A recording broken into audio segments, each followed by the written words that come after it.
안녕하세요. 백사원 목사입니다. 오늘은 7월 29일 월요일 아침입니다. 오늘도 변함없이 하나님의 말씀과 함께 하루를 살아가는 여러분 모두에게 크신 하나님의 넘치는 은혜가 종일토록 함께 하시기를 바랍니다. 오늘 하나님의 말씀은 예레미야서 40장 1절부터 16절까지의 말씀인데요. 오늘 본문에서는 이제 바벨론이 큰 군대를 이끌고 예루살렘을 세 번째로 침공해서 예루살렘 성을 황폐하고 초토화시켰고 그곳에 있는 많은 사람들을 몰수의 포로로 잡아가고 있는 내용을 다루겠습니다. 이때 바벨론 군을 이끌고 왔던 사령관이 바로 느부사라단인데, 느부사라단이 많은 사람과 함께 선지자 예레미야도 결박시켜 포로로 잡아 바벨론으로 끌고 가고 있었습니다. 그러다 어찌 되었는지 느부사라단이 선지자 예레미야가 하나님의 사람인 것을 알아보고, 또 선지자 예레미야는 오랫동안 반복해서 바벨론은 제국에 관해 항복해라, 복종해라라는 메시지를 전하였던 사실을 알게 됩니다. 그래서 그는 예레미야 선지자와 주변 사람들에게 바벨론 제국이 이스라엘과 유다, 예루살렘을 침공한 것은 하나님의 예언의 성취며, 이스라엘 백성, 유다 백성이 이렇게 몰락하게 된 것은 하나님의 말씀에 대해서 너희들이 불순종한 것에 대한 결과다라는 말을 합니다. 이것을 통해서 느부사라단은 하나님께서 선지자 예레미야를 통해 하셨던 예언이 이렇게 성취된다는 것을 말해주고 있는 것입니다. 그리고 선지자 예레미야가 바벨론 제국에 항거하거나 악한 사람이거나 혹은 무슨 모반을 일으킬 만한 사람이 아니라 친바벨론적인 사람이며 진실한 사람이라고 생각했던 것입니다. 그래서 그는 포로로 끌고 가던 예레미야를 라마라는 도시에서 이제 풀어주게 됩니다. 풀어주면서 예레미야가 원하는 곳으로 가도록 말합니다. 그리고 만약에 예레미야가 스스로 바벨론에 자기와 함께 가게 되면 지금까지 한 일을 통하여 예레미야를 선대하고 잘해주겠다고 약속하는 거죠. 바벨론 제국의 사령관이 이렇게 약속하였으니 그 일은 틀림없이 이루어질 것입니다. 오늘 본문 1절 말씀이 먼저 그것인데요. 제가 읽어보죠. 사령관 느부사라단이 예루살렘과 유다의 포로를 바벨론으로 옮기는 중에 예레미야도 잡혀 사슬로 결박되어 가다가 라마에서 풀려난 후에 말씀이 여호와에게로부터 예레미야에게 임하니라.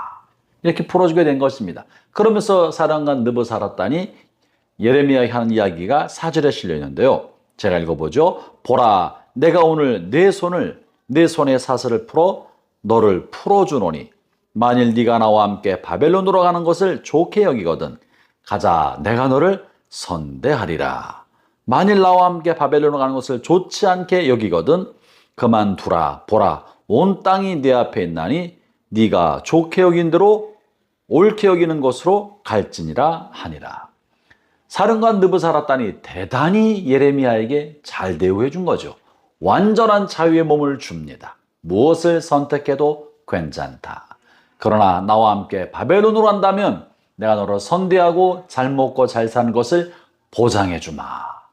바벨론의 삶은 형통하게 될 것이라고 약속한 것입니다. 이런 상황에서 예레미야는 어떻게 선택했을까요? 예레미야는 지난 오랜 세월 동안 바벨론의 침공을 예견하였고, 그리고 바벨론이 침공해 올 때 항복하고 복종하며 순복하고 살아라. 바벨론 왕과 바벨론의 사람들을 섬겨라. 그러면 때가 되면 하나님께서 회복해 줄 것이라고 예언하지 않았습니까?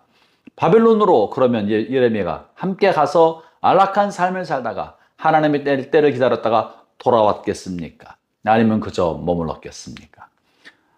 본문에서 예레미야는 비록 본인이 하나님의 예언의 말씀을 따라 바벨론에게 복종하라고 예언은 하였으나 이것은 예레미야의 본심이 아니지 않았습니까?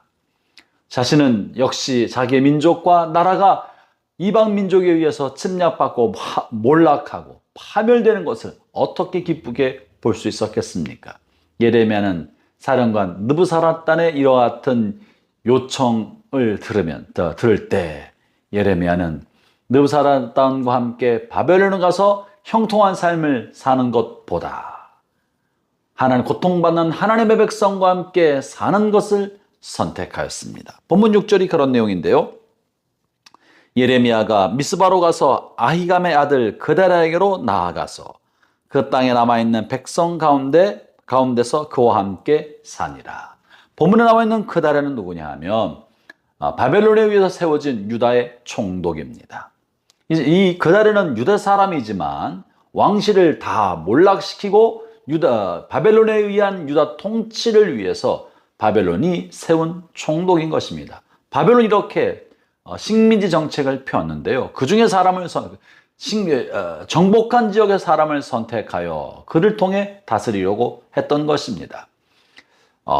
예레미야는 이렇게 세워진 총독과 그 총독을 중심으로 유다 백성들이 모이는 곳에 가서 그곳에서 남은 생애를 보내고자 했던 것입니다.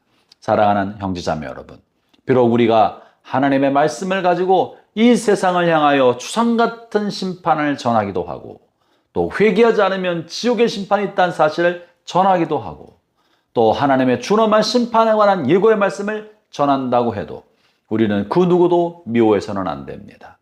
죄인에 관한 하나님의 심판을 전해도 죄인을 미워하면 안 되고 오히려 그를 향한 하나님의 사랑과 말로 할 수 없는 연민과 긍휼로 그들을 대해야 하는 것입니다. 그리고 기회가 된다면 오히려 고통받는 하나님의 백성과 함께 살면서 그들의 회복을 위하여 기도하는 것이 하나님의 사람의 마땅한 길이 아니겠습니까? 사랑하는 형제자매 여러분, 나 자신의 안락과 안일한 삶, 나 자신의 형통한 편안한 삶을 위하여 악과 짝하기보다는 비록 고난당하여도 하나님의 심판 아래 있어서 고난당하지만 하나님의 백성과 함께 머무는 것이 그것이 우리가 선택할 길이 아니겠습니까? 형제자매 여러분, 여러분의 가정이 그런 곳입니다. 여러분의 가정이 고난과 역경과 아픔이 있을 수 있어도 또 문제가 있을 수 있어도 박차고 나갈 것이 아니라 그 가운데 머물면서 회복을 기다리고 하나님의 은혜의 때를 기다려야 합니다. 여러분의 교회가 그런 곳입니다. 교회는 아픔과 문제와 갈등이 있다고 하고 교회를 박차고 나갈 것이 아니라 머물러 있으면서 회복을 기다리고 하나님의 긍휼과 자비를 기다려야 되지 않겠습니까? 내가 좋은 데 머무는 것보다는 고난받는 하나님의 백성과 함께 있는 곳을 선택하는 용기를 갖는 선지자와 같은 심정을 갖는 온 성도들 되시기를 주의 이름으로 축원합니다. 기도하겠습니다. 하나님 아버지, 예레미야가 비록 바벨론에게 복종하라고 예언하였으나 그러나 고난받는 하나님의 백성 편에 남아서 그들과 함께 고난의 때를 채우고자 머물게 됐던 것을 기억합니다. 우리의 삶이 나 육신의 편함과 안락함을 좇지 아니하고 하나님의 말씀을 좇고 고난당하는 하나님의 백성과 함께 있는 것을 선택할 수 있는 믿음의 용기를 가질 수 있도록 성령의 도와 주옵소서. 예수님 이름으로 기도합니다. 아멘.